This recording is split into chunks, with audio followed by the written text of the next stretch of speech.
You're listening to the Good Question Podcast with Richard Jacobs. Our goal is to make each of our guests exclaim, that's a good question. I don't know the answer. Because when that happens, it means you, the listener, may be inspired to learn more beyond the interview and to ask great questions yourself that lead to new insights. In this podcast, we cover historical and current anthropology, comparative religion, and history. Welcome, and let's get started.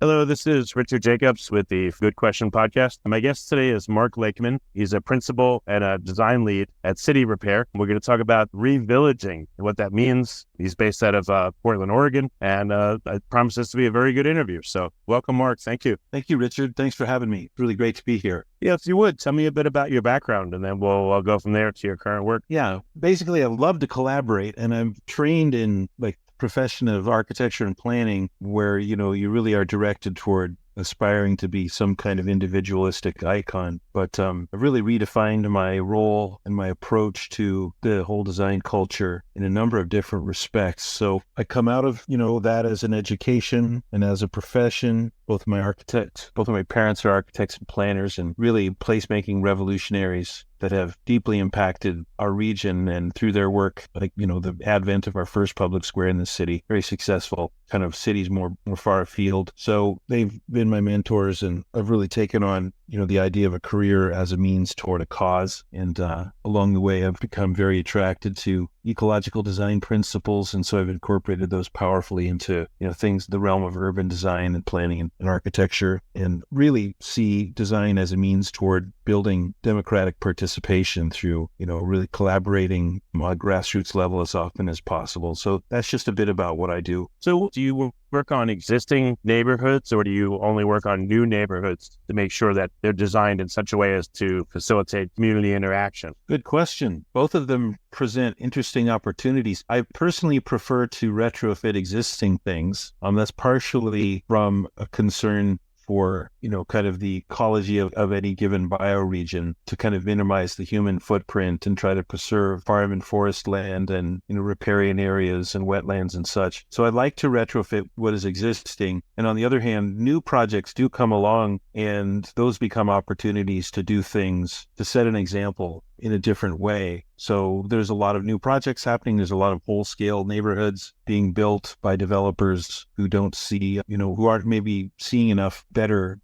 models to inspire them. So when we have a chance to do a new thing, then we'll do it in a way that still meets financial goals, because that's kind of a baseline for developers. But then it also has a story in it of a developer who's, kind of getting great press and is really well received by the community and leaves a kind of beneficial legacy, ends up being really popular instead of kind of marginalized or villainized, because their work is perhaps just so too repetitive, or there aren't enough community spaces, or there's no park. Developers putting up cookie cutter homes, just on streets, and your basic neighborhood that's put up all over the U.S. that I've seen. It just looks deadly boring. Everything looks the exact same, and there's zero places for people to interact, literally. Yeah, that's what we're trying to establish, some alternative models to help for, in order to help steer people away from that. Part of what I do is I study how, environments like you just mentioned have a kind of a sociological impact on people that's negative. And I'm really heartened, especially since the impact of the pandemic, that people are now finally all over the place talking about the phenomena of isolation and the negative public health impacts of isolation. And,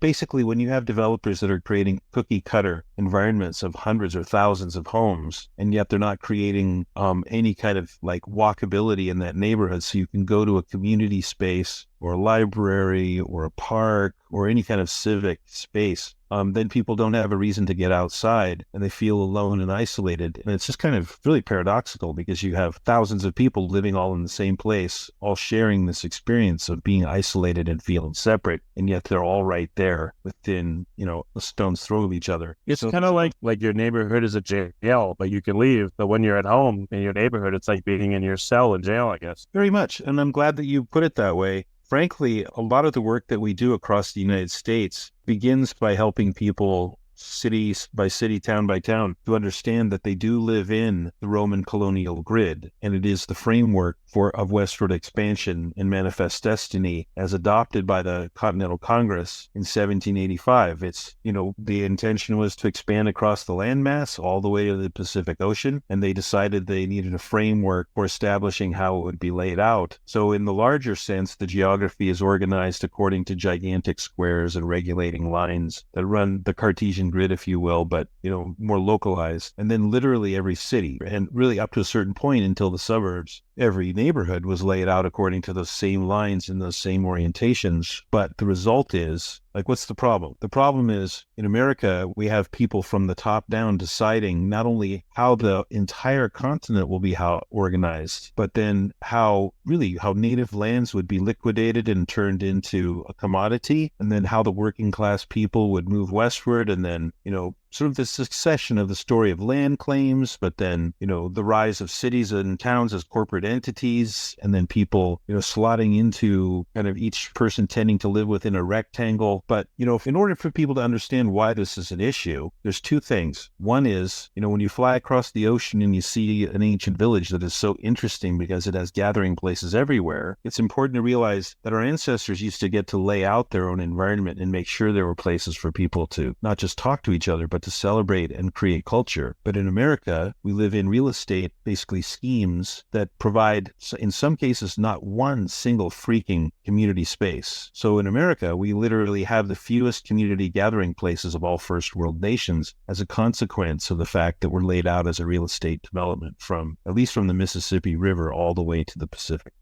Well, one question, we'll get into what it means to revillage a place, but when you do this work, is it expensive to maintain? Does it need an HOA to maintain it? Interesting. Yeah, good question. Well, certainly when we're doing work of retrofitting neighborhoods, there has to be some kind of organizational structure or, social architecture that makes sure that people remain engaged and they take care of whatever we create. So, in the case of the neighborhood where I live, we've been doing this the longest in the city of Portland, 28 years. And what we've done, first of all, it had to be enabled by a change in city ordinance and a change of mentality by the Department of Transportation that would enable us to be able to transform street spaces and intersection spaces into community spaces. So we had to make case to them. Basically, they weren't receptive. We moved ahead anyway, and we were able to establish functional prototypes that, are replicating madly across not just Portland, but across the whole country and to other countries too. And the sense of it, of course, is that people do want to participate. They do want to create. They want to have a multi-generational culture. They want to have a way to engage their kids. And, all of that engagement results in a safer neighborhood, a more expressive and creative culture in that neighborhood that can solve its own problems. So inevitably, I guess the short answer to your question is that inevitably a group of people cohere around these projects, and then you hope that some kind of social architecture, persists through time that takes care of it. In the case of this neighborhood, this is one of the craziest things to say ever in the United States, but in 28 years, we haven't had a single community level conflict that has, caused our organizing, team to kind of fracture and fall apart. 28 years. There's a lot to say about why, that I have to say about why I think that is happening here. But fortunately, the whole project persists and thrives because there's a culture of people that strongly identify with it. And that's a challenge because most Americans do move every 4 to 7 years. That's the average. But we have families that after having installed our community project literally in the middle of a street intersection and on all the corners around it, nobody moves anymore from this neighborhood. You have people who have always lived here, who then grew up and then had kids themselves. So that's some serious stability that enables a lot of things to happen.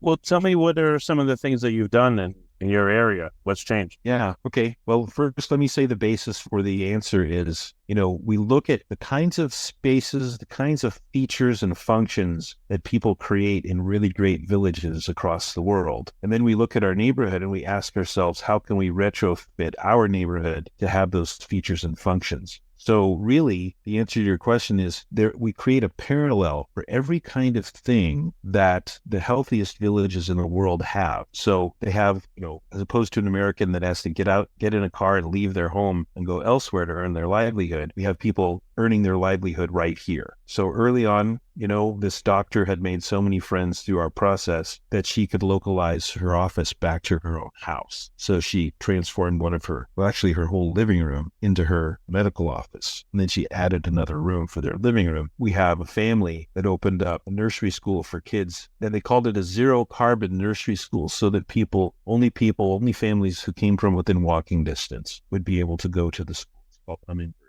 For myself, I started to get commissions from neighbors who wanted things like accessory dwelling units or home additions just right away, as soon as we started to do this. People were like, people started to learn what each other does for a living. And, then people realized as friends that they wanted to support each other. And so they started to ask to work together. So, localizing livelihood is a big, big key part of the answer to your question. The catalyst, though, for everything to fall into place is that we turned basically the crossroads of our local intersection into the kind of crossroads in a village that brings people together. And this is the most ancient axiom of urban design, is that where people's pathways converge, there needs to be a place. So an intersection in an ancient village is actually a public square, or what you call a piazza in Italy. Every culture that isn't based on the colonial grid has this function. So the brilliance of what we've done here is we're like, oh, look at the colonial grid omits gathering places at intersections, but the villages in the world with the lowest crime rates and the highest public health indicators have gathering places in intersections all over the fabric of the village and the city and the town. So if we retrofit the American neighborhood at those same strategic locations, we will affect a healing impact and probably reinvigorate a lot of other things beyond what we can even imagine. So reimagining the commons of the street into a cultural space where people put benches,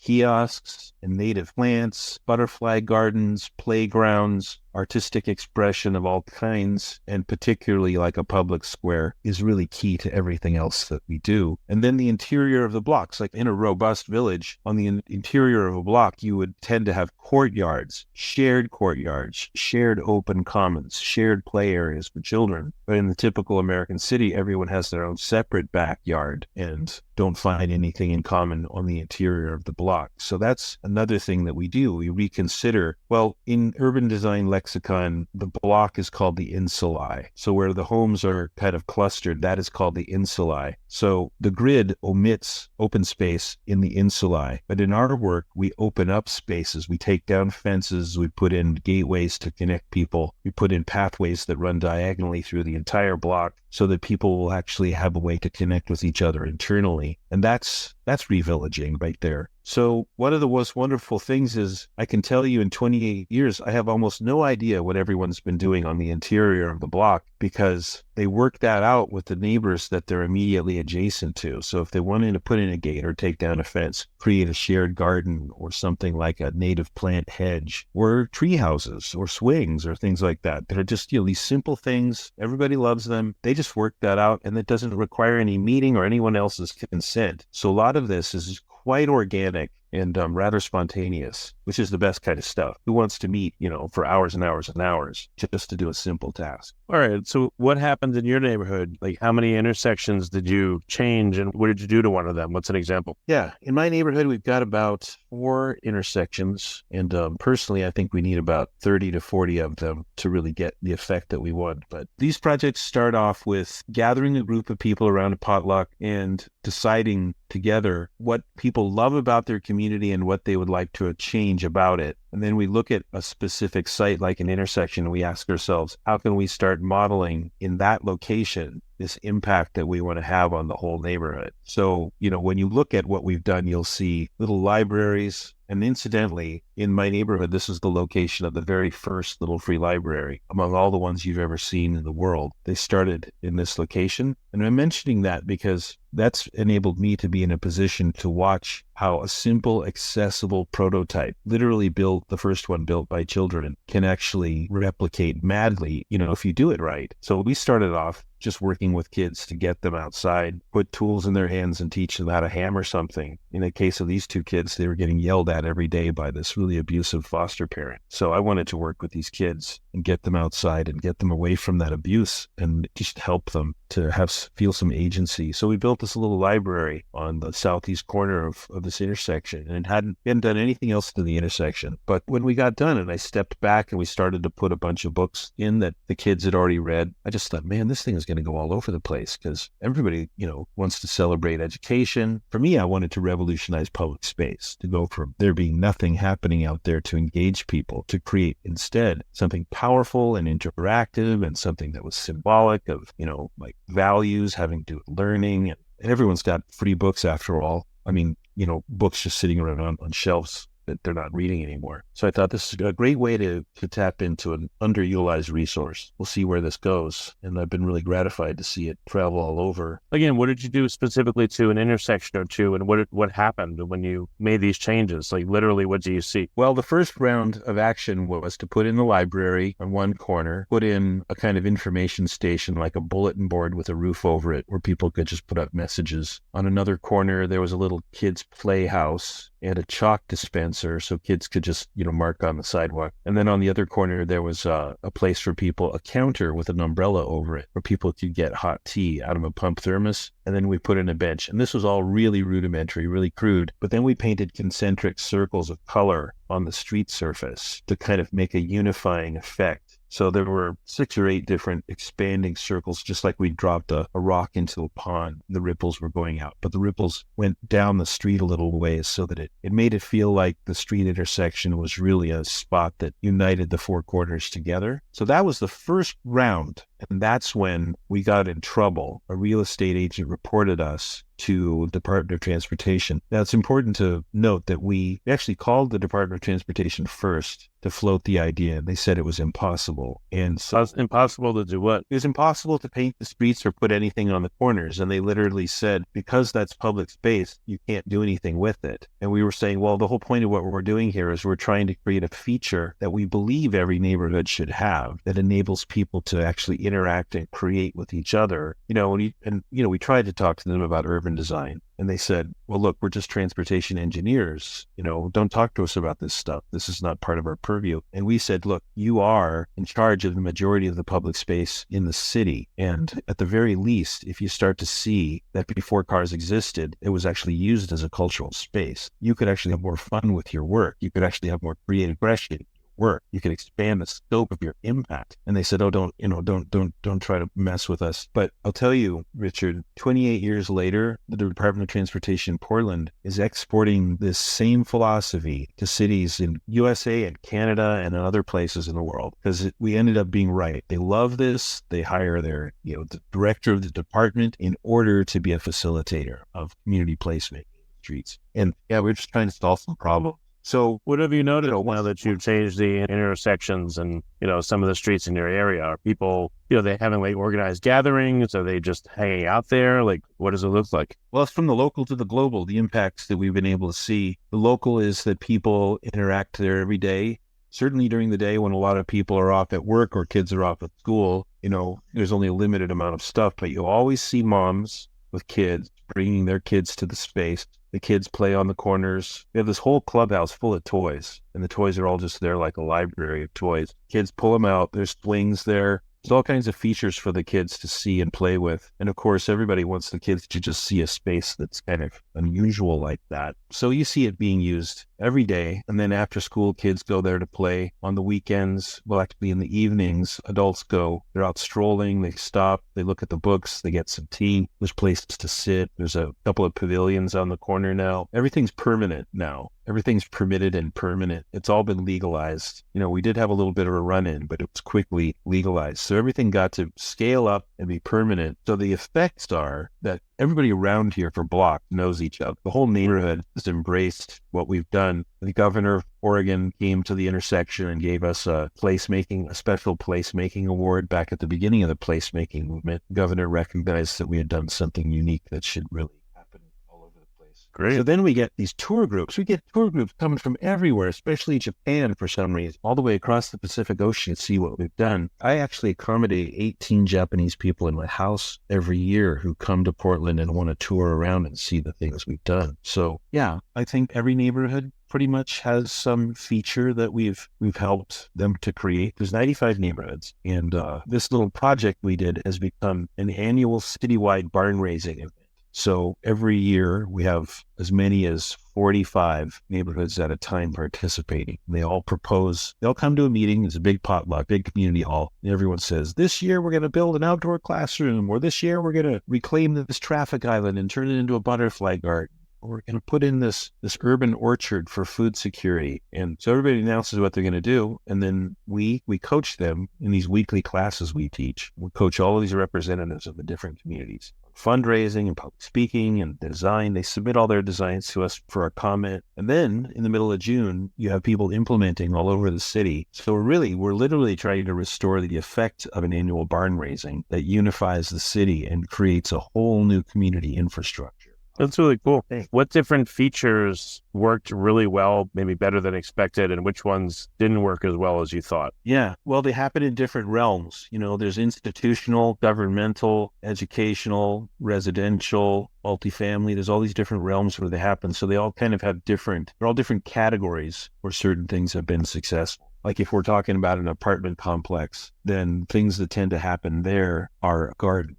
So families will work with their children to put in a food garden. That's always successful. And then that has to do with some fruit trees and some nut trees too. You've got all the kids learning how to steward these things and prune the trees and harvest the food and bake pies together. So gardens in apartment complexes is a big deal. I think the thing that's the most successful are the street paintings, because that involves a broad swath of geography every time. And because it's basically like a mural, but it's on a flat surface, you get it done really fast. Nobody's on ladders. Even little kids who can barely hold a brush can help. So you have this massive emotional impact in a rapid period of time. So it's extremely gratifying and very accessible. So there's a couple hundred of those in the city. That's cool. Yeah, those are just a couple of examples. Any other features that are like super popular, or ones that for some reason, which makes no sense, they just don't seem to help?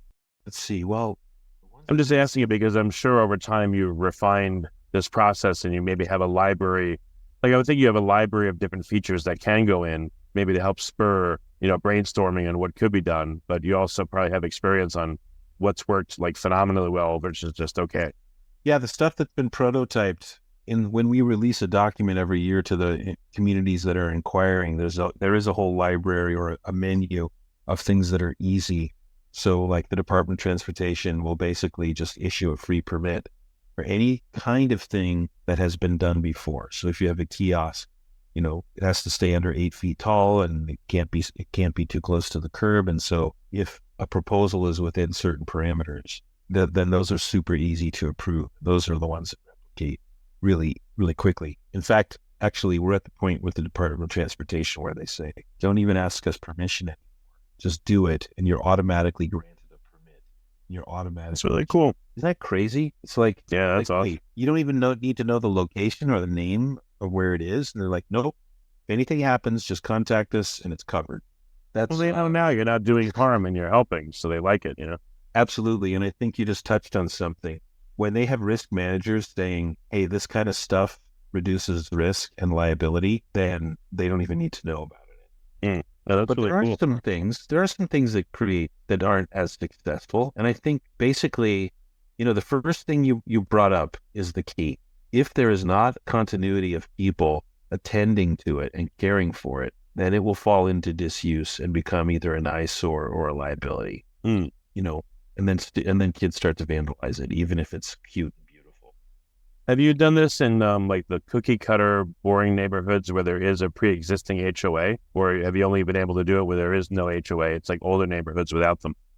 Yeah, I don't think we've ever gotten into an environment where there is an HOA, and it's also difficult to work with a community when they have a management system that basically tends to disallow anything unique from happening, like in an apartment building. So yeah, you would think that HOAs, to me, we actually use an HOA structure when my architecture firm is designing a new, say, co-housing community or a multifamily community where we want more participation. The HOA becomes a legal structure by which people are connected in collaborative cultures. But the typical when it's configured as a condo association in a model that's just purely for profit with a remote management system, then it becomes a way of people kind of restraining each other. Well, what about if you have a development, let's say again, like I'm picturing a total cookie cutter neighborhood with an HOA, but the HOA still operates, but now they designate areas for common use. Yeah. Maybe now so the HOA can still do most of what it does, but now the common areas they allow to be transformed because, again, it doesn't really disturb what they're doing. They still keep the control they want. Maybe the people that live there now, want to live in that sanitized environment, but then separate from them in this one part of the neighborhood, they can go to this like radically different environment where it's a beautiful commons that maybe it would work in an HOA if you did it that way. I think that it's absolutely possible. And the methodology for doing it would probably be that whoever in that community wanted to propose an initiative would start with the vision statement of the HOA, which probably is not going to just say protect property values. It's probably going to say something about, creating and maintaining a pleasant place to live where people feel a sense of community. So if people can start with that vision statement and then connect that vision statement that everyone has agreed to, they've all literally bought into it, to the initiative, then they can make the initiative in terms of a set of values people have already subscribed to. It's going to tend to be received more readily. So I think it is possible.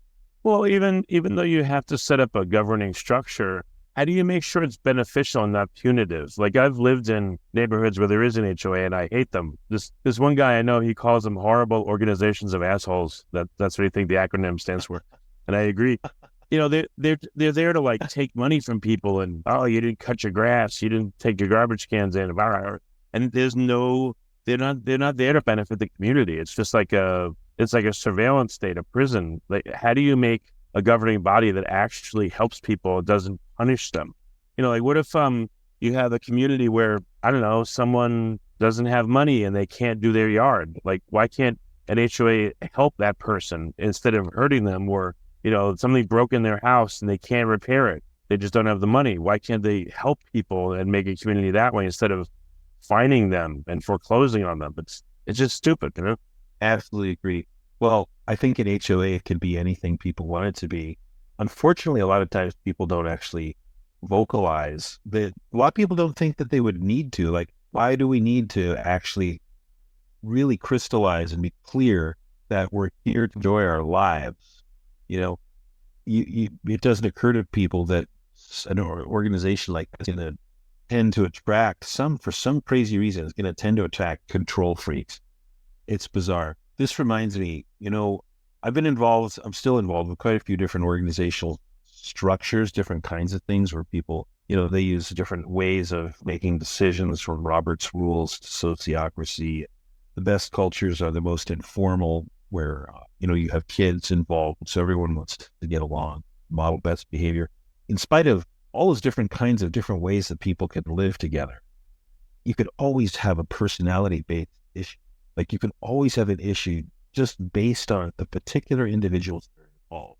And so really, literally every culture is susceptible to someone coming in who is myopic and selfish or controlling or sociopathic, even if you have the most horizontal infrastructure. Yeah, especially horizontal infrastructure. It seems to be more, I like it philosophically, but it is more prone to discord and self-destruction than vertical structures have more clarity. Do you see that the people in your neighborhood, and not only is it more stable, but are they nicer to each other? And is it because of the interaction? Like, how does it change the social dynamic when you put these things in? Well, fortunately, I keep mentioning children. Fortunately, we have a lot of kids around here, and because of this intersection, we attract families with kids. So there's something about the fact that kids are involved that really has a modulating effect, and it helps people really take care of each other.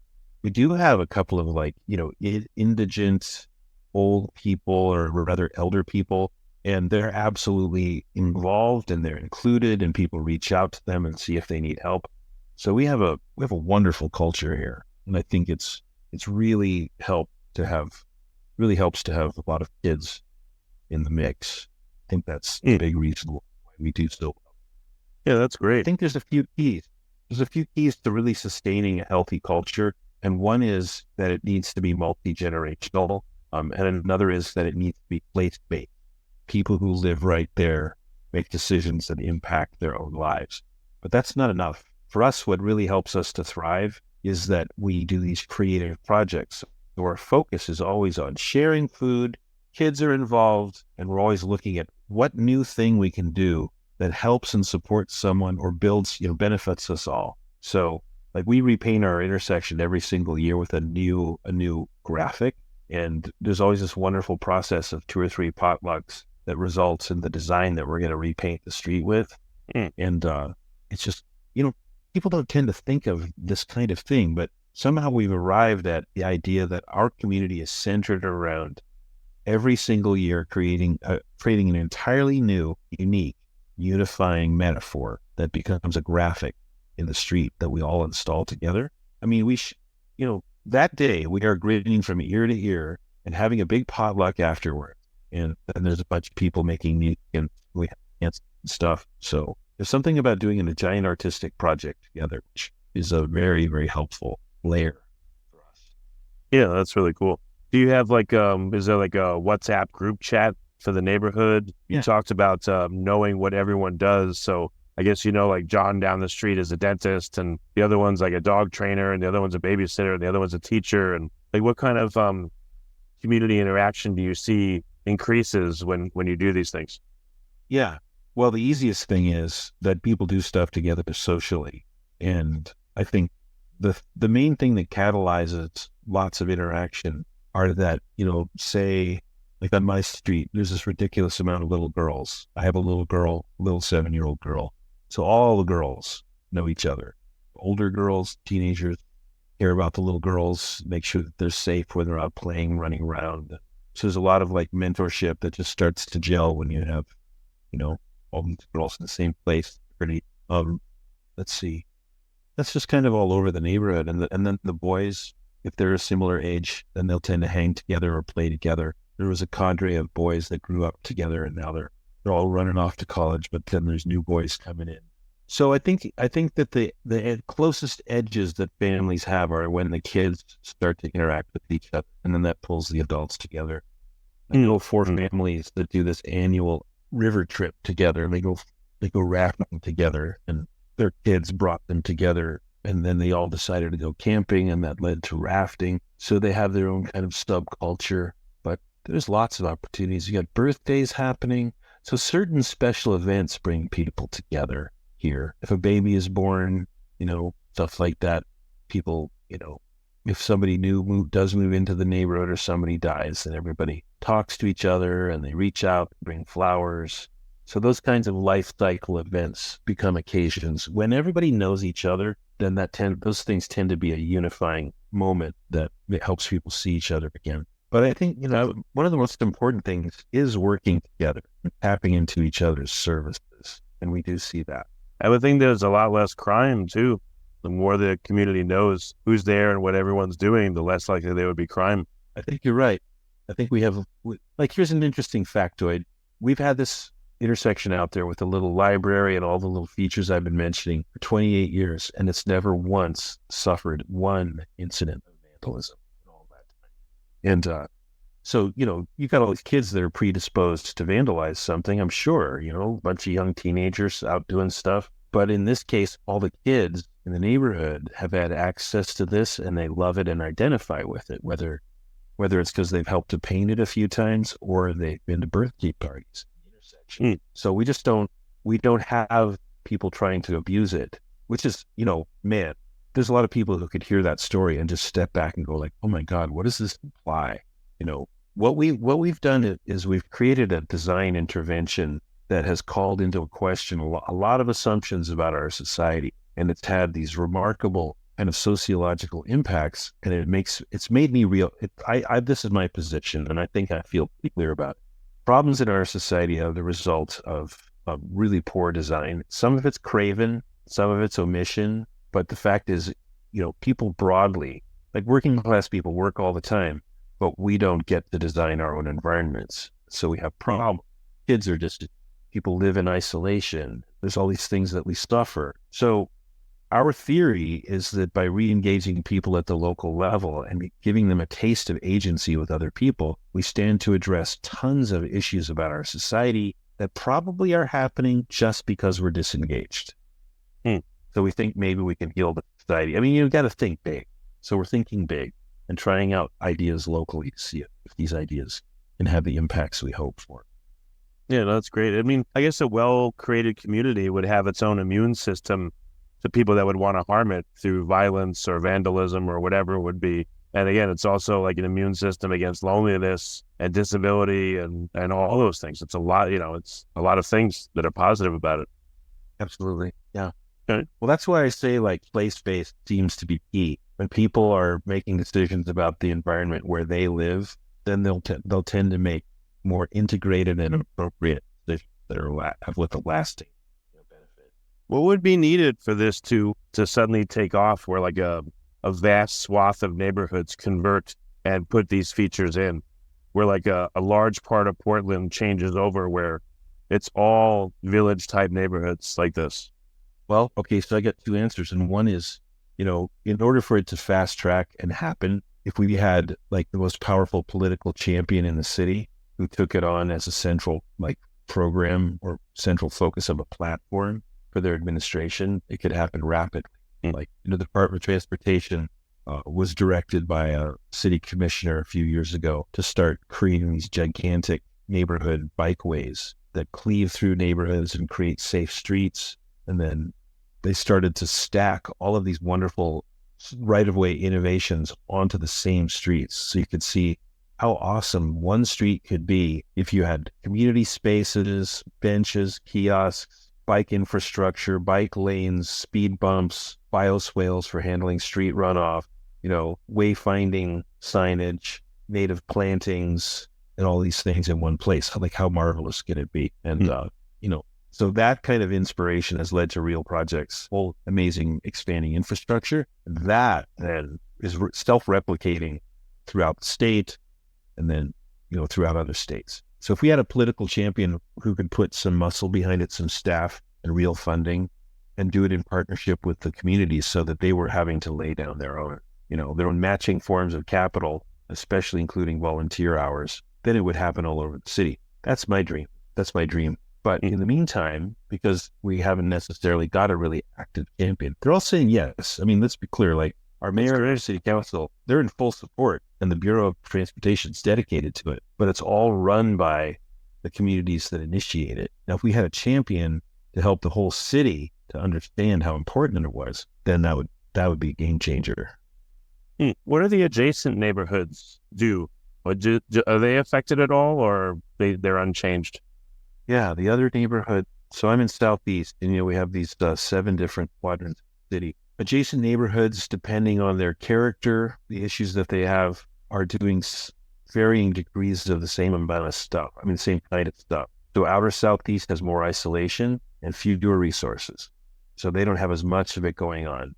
More inner city neighborhoods that have a mix of, single family residences with commercial. Those are the hotbeds where this kind of work is happening all the time. Industrial areas where people don't really live and they don't really identify with it. They all go home at the end of the day. There's almost nothing happening, except in the beer halls. They're getting creative with public space because they really identify with the community and these issues. So but what about like right outside of your neighborhood, like the next block over, let's say, that doesn't have these features? Are you noticing anything? I mean, I don't know if anyone's looking, but are you looking just outside your neighborhood to literally things that are adjacent to it? And are they being affected by what you're doing? 2 blocks away, we have another one of these. And then 6 blocks away, there's another one. And then 15 blocks, 20 blocks, that kind of thing. Not nearly the saturation that I think we actually really need. But then it's happening in the other neighborhoods. I would say every single neighborhood, there's 20 neighborhoods in the Southeast quadrant. And I think every neighborhood has at least one of these now. So there is stuff happening. And Portland has a really strong sort of shared culture in a lot of respects. Like, everybody wants native plantings. Everybody wants ecological restoration. So you see people initiating restorative projects and native plant systems kind of all over the place, voluntarily, self-funded. That's for sure. That one travels through. reinvention of residual spaces like along train tracks or traffic islands, between streets. Those are being reclaimed by neighborhoods all over the city and turned into at least native plant environments, if not community spaces. So what do you see as the future of your work? What do you think you can accomplish in the next 5 years? Great timeline. Well, what my hope is kind of in relation to the timeline of carbon reduction. I think in order for us, like supposedly we're doomed after 2030, like the damage is irreversible to the biosphere.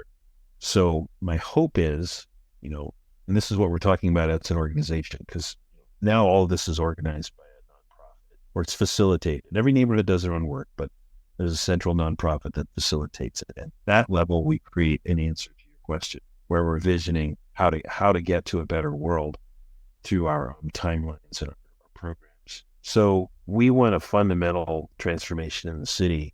And we know that at the neighborhood level, it looks like people deeply engaged in their own communities, growing food everywhere, with fewer people driving cars and more people localizing their careers with where they live into a revillaging effect. So people being powerful where they live by having an integration of living and working and having much more time with their children and really like being able to solve their own local problems. So we end up needing, fewer like firefighting and police infrastructure and government oversight and less bureaucracy because people are more engaged in their own lives. That's the vision. But then, of course, that has to be facilitated by a bureaucracy that sees itself as the community and political leaders that don't see a distinction between the community and their own interests. So that political transformation, that's something that we've been working on and envisioning. And I think this is actually a magical thing to talk about. From the very beginning of the project, because I was the son of the founder of our urban design division in Portland, I've always seen the people inside of the bureaus as being human beings. Because I got to play with their kids when I was little. I got to hang out with the adults in the planning bureau. And sometimes I get to color plans and documents and stuff as a little kid. So I've always aspired, not like I needed to be a genius to do that. It was just like, well, that's been my socialization. I see the people in the city government as human beings, even if they think of themselves as disinterested bureaucrats. I think the humanizing of the system is essential. And our projects, because they're so local, but they engage like legal structures and political leadership, we've managed to create a linkage that runs vertically through the hierarchical system that tends to result in horizontal behavior at every level of the vertical structure. That's resulting in more holism in the city leadership and bureaucracy. So, and the way that that's expressed is like we elect more people, first of all, from the community level than, from, say, the halls of corporate power. We have much more representation that looks diverse at the city council. And actually, we've just completely revolutionized our form of city government. We're going from 5 commissioners to, I think, 18 now. And then, we're revising the entire political structure. When I say we, I mean the whole community of Portland. So our driving concern is to broaden and deepen participation. And I think this is a big step in the right direction for the answer to your question. So everyone in the city wants to see how the political system can help us arrive at regional goals. And those include being part of addressing climate change. Okay, well, very good. All right, Mark. Well, where can people find out more about what you're doing and maybe see pictures, and then if they want to tour some of the neighborhoods, like where's their first stop to find out more? Yeah, well, they can go to cityrepair.org and see our nonprofit, which does lots and lots of work in the streets. They can also go onto Google Images and just type in or enter City Repair Portland, or Painted Intersections Portland, Oregon, or Ecological Buildings Portland, Oregon. But then if they want to see built projects, like some planning projects, the biggest thing we've ever done is plan the transition of the infrastructure of San Francisco into a gigantic kind of a water catchment system. Basically convert the entire watershed of San Francisco into a giant water catchment system to address drought. So people can go onto our website at communitecture.net which is COMMUNITECTURE.net. And there's tons of just amazing building projects, architectural projects that integrate permaculture with larger scales of design. Okay. Well, very good. Well, Mark, thanks so much for coming on the podcast. And I'm really glad there's people like you doing this, because 99% of what I see and have seen is not at all like this. So I think it's a really great thing to make people think and hopefully take action in their local spaces after they've seen what you've done. Thanks, Richard. It's all worth doing and beginning with the fact that it's personally satisfying and transformative. It's making things more human and more social. And, I think that's what we all need. Is society has become very lonely, very isolated, very divided. So this is working to do the opposite. I think it's great. So again, thank you for what you do. Thank you. Have a great rest of your evening. Thank you for listening to the Good Question Podcast. Please email support@thegoodquestionpodcast.com if you have any referrals to great guests for us to interview. Visit thegoodquestionpodcast.com to hear more interviews. And please help us spread the word by rating and reviewing us on Apple Podcasts, iTunes, Spotify, YouTube, or wherever you listen to this podcast.